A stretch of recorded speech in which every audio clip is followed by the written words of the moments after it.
आपण पाहत आहात EDTV, बातमी अशी जिच्यावर तुम्ही ठेवणार विश्वास. नमस्कार, मी दिलीप पोहनेरकर EDTV न्यूज या ऑनलाईन न्यूज पोर्टलमध्ये आपलं सर्वांचं स्वागत करतो. ज्याचा विसर पडला त्याचे स्मरण करून देण्यासाठी अध्यात्म आहे, तसेच सृष्टीच देव आहे, असे मत हरिभक्त परायण डॉक्टर भगवान बाबा आनंदगडकर यांनी उद्घाटन प्रसंगी व्यक्त केले. तर भारतीय तत्त्वज्ञान जतन करण्याचे काम वेदशास्त्रांनी केले, असे प्रतिपादन हरिभक्त परायण डॉक्टर न.ब. कदम यांनी आपल्या बीज भाषणातून केले. डॉक्टर बाबासाहेब आंबेडकर मराठवाडा विद्यापीठाच्या आजीवन अध्ययन व विस्तार विभाग व श्रीमती दानकुंवर महिला महाविद्यालय जालना यांच्या वतीने आयोजित भारतीय ज्ञान परंपरा व समृद्ध कीर्तन परंपरा या एक दिवसीय चर्चासत्रात ते बोलत होते. यावेळी व्यासपीठावर कार्यक्रमाचे अध्यक्ष म्हणून आजीवन अध्ययन व विस्तार विभागाचे संचालक प्राध्यापक डॉक्टर अश्विन रांजणीकर, तर प्रमुख उपस्थितीमध्ये संस्थेचे अध्यक्ष महेंद्रकुमार गुप्ता, प्राचार्य डॉक्टर जितेंद्र आहिरराव, प्रशासकीय अधिकारी प्राध्यापक विद्या पटवारी, समन्वयक डॉक्टर पार्वती देशमुख आदींची उपस्थिती होती. कार्यक्रमाची प्रस्तावना प्राध्यापक पटवारी यांनी सादर केली. मान्यवरांची समयोचित भाषणे देखील झाली. महाविद्यालयात आयोजित वेगवेगळ्या अभ्यासक्रमांच्या प्रमाणपत्रांचे वाटप मान्यवरांच्या हस्ते यावेळी विद्यार्थ्यांना करण्यात आले. अंतिम जे सांगायचा उद्देश जर काय असेल की प्रत्येकाला सर्व सुख पाहिजे, न संपणारं सुख पाहिजे, न नष्ट होणारं सुख, सगळं त्याच्यात आलं. आता फक्त एवढाच की काहीचा पद्धत चुकला, काहीचा बरोबर आहे, चुकला असे दिसे पण त्यालाही बरोबर आणणं आपलं काम आहे. आता काही असं वाटतं किंवा सगळाच परमात्मा कसा असेल, पण अधिष्ठानाच्या दृष्टीनं परमात्माचे सगळं. सुवर्णाच्या दुकानात जर आपण गेलो तर अनेक अलंकार दिसतात. अलंकार, आता ही अंगठी आधी आहे तर सुवर्ण आधी आहे? आधी काय आहे? आधी बोला, इथं चालतं मध्ये मध्ये. आधी काय आहे? सुवर्ण आधी आहे, नंतर म्हणजे दोन झालेले, दोन आहे का एकच आहे? म्हणजे सुवर्णात अलंकारात सुवर्ण आहे का? तर सुवर्णच आहे. तसं या सृष्टीत देव नाही, सृष्टीच देव आहे. अंतिम तत्व आपल्याला कळून देण्याकरता हे एवढे सगळे 4 वेद, 6 शास्त्र, 18 पुराण तुमच्या भाषेत म्हणजे मिनी हे सगळे उदाहरण कशा करता जर असतील तर यातसाठी जपे, यातसाठी तपे, याचे आपोपे ग्रंथ केले, हे त्याच्याकरता सगळं केलेलं आहे. म्हणून हे जे बरोबर राहत काही ते बरोबर राहावं असा प्रयत्न न करता जोपर्यंत बरोबर आहे तोपर्यंत सदुपयोग केल्याशिवाय राहू नका. आणि जे माझ्याबरोबर आहे त्याचा माझा कसा संबंध आहे हाही त्याला. माझा संबंध जो आहे तो चैतन्याशी आहे. जे येतं जातं जो प्रवाह आहे त्याचा माझा संबंध नाही, त्याचा माझा काही संबंध, मला जास्त चैतन्य सांगायचं, त्याचा माझा अजिबात संबंध नाही. तो संबंध काय आहे, तो संबंध जर तुमच्या लक्षात आला तर तुम्ही झोपडी जरी राहिलं तर झोपडी ठिकाणावर राहील. आणि सगळ्या जगात राज्य जरी तुमच्या नावानं केलं तरी हाय हाय तसं करून काय करू, आत्ताच जरी मंत्र चालू राहील. What is the meaning of real life? Life काय आहे, वास्तविक लाईफ काय, हे आपलं 2 दिवसाचं अभिनयाचं लाईफ आहे. हे आज आहे, उद्या माझ्या रूपानं पाठांतराच्या पद्धतीनं आपलं भारतीय तत्वज्ञान जतन करण्याचं काम या परंपरेनं केलेलं आहे, हे आपल्याला म्हणावं लागतं.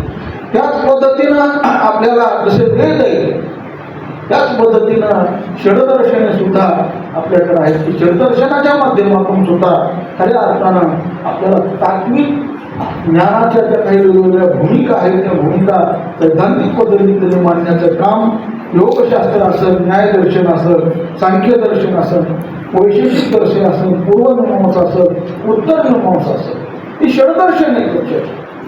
आणि या माध्यमातून त्यांनी एक प्रकारचा तत्वज्ञानाचा सखोल विचार सर्वसामान्यापर्यंत पोहोचण्याचं काम केलेलं आहे. पतंजलीने योग दर्शनामध्ये खऱ्या अर्थानं आज मनुष्याला योगाची गरज आहे.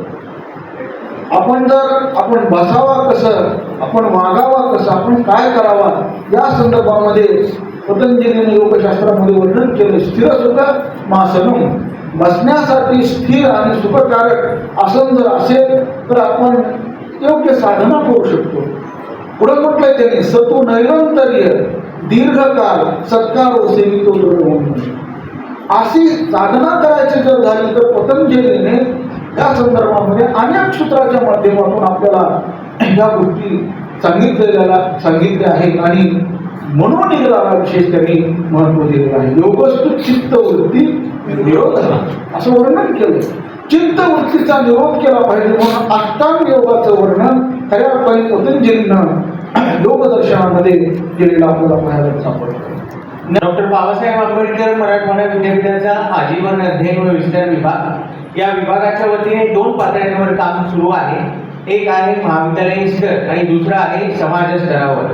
आजचा जो कार्यक्रम आहे तो प्रामुख्याने समाज स्तराच्या संदर्भामध्ये असलेला कार्यक्रम आहे.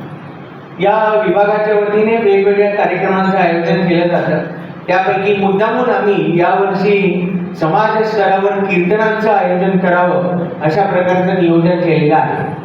आपण सगळेजण बघताय आणि इथे आता बीज भाषणामध्ये सरांनी उदाहरण दिलं आणि आपण सगळेजण दृष्टी आहात समाजामध्ये काय नेमकं चाललेलं आहे हे आपल्या सगळ्यांना चांगल्या पद्धतीने कळत आहे. आणि म्हणून मग त्या दृष्टीने समाजामध्ये जागरूकता निर्माण व्हावी, चांगल्या लोकांचे विचार समाजांमध्ये पोहोचावे. आता दिल्लीमध्ये इतक्या मोठ्या प्रमाणामध्ये आंदोलन झालं आणि एक आपल्या देशामध्ये कशा प्रकारे अराजकता निर्माण व्हावी याच्यासाठी आपल्या देशातले लोक तर काम करतातच, परंतु त्याही पलीकडे जाऊन ज्या परकीय शक्ती आहेत त्या सुद्धा काम करायला सुरुवात झाली आहे. आणि म्हणून मग त्या दृष्टीने समाजामध्ये एकोपा निर्माण व्हावा, सामाजिक समरसता निर्माण व्हावी म्हणून कीर्तनकारांचं जे कॉन्ट्रीब्युशन आहे ते खूप महत्त्वाचं आहे, मोलाचं आहे. म्हणून डॉक्टर बाबासाहेब आंबेडकर मराठवाडा विद्यापीठाच्या आजीवन अध्ययन व विस्तार विभागाने असा निर्णय केला की जशा पद्धतीने आजची ही कार्यशाळा आपल्या या महाविद्यालयामध्ये आयोजित केली जाते तशाच पद्धतीने आमचं जे कार्यक्षेत्र आहे ते 4 जिल्ह्यांमध्ये विखुरलेलं आहे. संभाजीनगर आहे, जालना आहे, बीड आहे आणि धाराशिव आहे. अशा या 4ही जिल्ह्यांमध्ये आम्ही या कार्यशाळा घेणार आहोत आणि त्यामुळे महाविद्यालयांमध्ये जे तरुण आहेत आणि ज्या महाविद्यालयाच्या परिसरामध्ये अशा प्रकारच्या कार्यक्रमांचं नियोजन व्हावं. कारण आपल्याकडे चांगली एक म्हण आहे, सुसंगती सदा घडो, सृजन वाक्य काही पडो, कलंकमतीचा घडो, विषय सर्वथा ना आवडो. त्यामुळे अशा प्रकारे कुठल्याही प्रकारच्या विषयांमध्ये आपली मती न राहता त्या आनंदाचं आज हे आनंदाचं अधिष्ठान या ठिकाणी उपस्थित आहे आणि मी ज्याचा अभ्यास केलेला आहे आणि आपण सगळेजण व्यक्तिमत्व निर्माणाची जी सगळी आपली परंपरा सुरू आहे आणि या ठिकाणी आपल्या भारतीय ज्ञान परंपरेचा विषय आहे. इतने महानुभाव बैठे हैं, इतने भक्त भगवान लोग बैठे हैं, हम लोग कुछ नहीं बोल सकते. क्या बोलेंगे हम लोग जब इतने हमारे इस संसार में इतने लोग बैठे हैं. मैं सभी को दंडवत प्रणाम करता हूँ सभी को. और आप लोग जो हमारे संस्था में पधारे हैं, हमारा संस्था पावन हो गई है और यहाँ से हमारी संस्था दिन दुगनी और रात चौगनी उन्नति करेगी.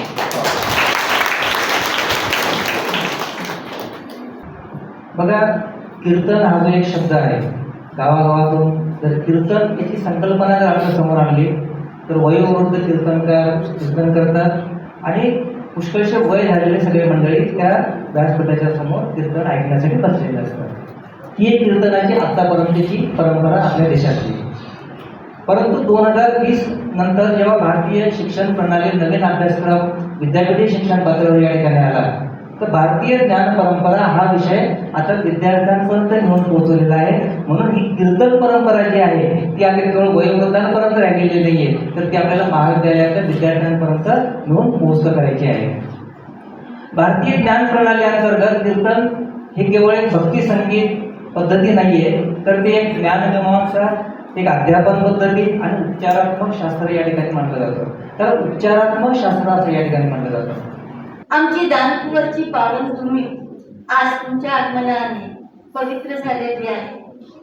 पंढरीची वारी दानकुवरच्या दारी आणि ही वारी आज इथपर्यंत आणण्याचं कार्य ज्यांच्या अथक परिश्रमातून झालेलं आहे ते आमचे कार्यप्रयत्नस्थान रांजणीकर सर, ज्यांनी विश्वविद्यालयाच्या डॉक्टर बाबासाहेब आंबेडकर मराठवाडा विद्यापीठाच्या वतीने आमच्या महाविद्यालयाच्या कार्यशैलीवर विश्वास टाकत जालना जिल्ह्यातून या भारतीय ज्ञान परंपरेची आणि समृद्ध कीर्तन परंपरेची सुरुवात केलेली आहे. सर्वात प्रथम मी महाविद्यालय व्यवस्थापन समितीच्या वतीने रांजणीकर सर सोबतच सर्व सहकारी जिल्ह्यातनं समाजातनं या कार्यक्रमाला प्रसिद्धी देण्यासाठी आलेले आमचे दिलीप्रिय या सर्वांचं खूप खूप मनपूर्वक हार्दिक स्वागत अभिनंदन करते. हा कार्यक्रम अखंडरित्या एक समाज प्रबोधनाबरोबरच सामाजिक वारसा, सांस्कृतिक वारसा आणि धार्मिक याच्यातनं प्रबोधनपर उपदेश करण्याचा आणि जतन करण्याचा कार्यक्रम आहे. आज आमची ही भूमी पावन याच्यामुळे झालेली आहे की ज्यांचं कार्य आणि ज्यांच्या कार्यात शब्दाच्या पलीकडे आहेत असलं व्यक्तिमत्व, जिथं सगळेजण नतमस्तक होतात ना त्यांना देव म्हणतात. आणि असे देव माणूस आमच्यात आज आलेले आहेत भगवान बाबा यांच्या रूपाने. आणि ह्या देव माणसाला या अर्ध्या जगाला साक्षर करणाऱ्या आमच्या दानकुवर पूर्ण महिला महाविद्यालयाच्या वतीने इथल्या संस्थेच्या संस्थाचालकाच्या वतीने अभिनंदन करते की